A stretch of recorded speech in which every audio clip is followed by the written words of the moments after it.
Dans cette vidéo, nous allons voir la deuxième partie statistique, c'est-à-dire celles qui sont demandées souvent par les organismes certificateurs, voire les associations en fin d'année, donc ce qui va arriver très prochainement.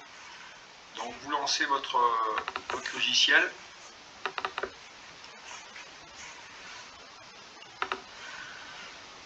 Vous allez sur l'onglet statistiques, donc là on arrive sur la même fenêtre que précédemment.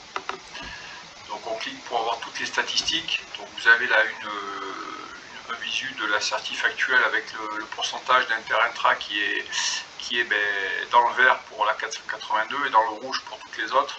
Donc à rectifier avant la date de clôture de l'audit. Vous avez donc pour accéder à la partie test, donc sur la période souhaitée ici, vous pouvez faire des stats quand vous le souhaitez en fait, mais là pour la partie année 2022, donc du 1er janvier au 27/12, vous allez activer le bouton valider et ça va vous proposer d'avoir les stats de tests réalisés, de tests réussis ou de tests échoués. Je vais commencer par test réalisé. Un fichier Excel va s'ouvrir qui vous redemande si vous voulez les statistiques pour toutes les sessions validées pour audit. Donc là on va mettre non parce que c'est bien tous les CACES qui ont été faits par le centre de formation et non pas celles uniquement qui ont été clôturées. Donc je fais non. Et là vous avez par famille, donc vous avez un onglet par famille, donc il y a des familles que la certification actuelle ne fait pas. Vous avez vos testeurs ici et le nombre de tests réalisés par catégorie effectués sur la cartographie, voilà, avec, si on descend, les fameuses options qui arrivent en bas du tableau, si je peux l'activer. Donc vous avez les options ici, donc en CDT aussi qui reviennent avec les options de télécommande. Si je prends la 482, pour vous montrer un petit peu mieux, vous aurez pareil donc le nombre de tests réalisés en CDT, hors CDT, qui correspond au pourcentage qu'on a vu précédemment dans les pourcentages inter-intra, et les nombres d'options donc effectuées, donc 9 tests effectués avec une télécommande sur cette certification et 2 avec porte-engin sur la catégorie B1 par exemple ici.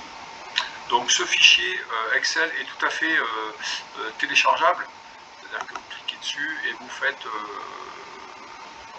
ici, vous faites enregistrer ou exporter, enregistrer le fichier. Donc je sais plus où c'est.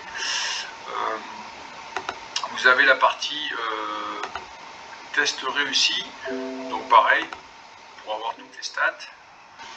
Donc là vous aurez les tests effectués avec réussite, tout pareil avec les options en bas du tableau. Oui, c'est fichier, pardon, enregistré sous, et vous enregistrez votre tableau, votre tableur Excel où vous le souhaitez. Et vous avez les stats enregistrées quand vous le souhaitez. Voilà, et vous avez aussi donc les tests échoués qui vous sont demandés aussi, qui vous permettent de faire le pourcentage de réussite demandé par votre organisme certificateur en fin d'année 2022 dans cet exemple-là, donc avec le nombre d'échecs par catégorie, voilà. Ce tableau servira aussi pour le recyclage des testeurs à 3 ans, où vous allez devoir justifier que chaque testeur a, en fonction de ses qualifications sur les familles et catégories, qu'il ait bien effectué un minimum de au moins un test pour les catégories pour lesquelles il est qualifié. Donc là c'est tout à fait visualisable instantanément sur ces fichiers là lors de vos audits.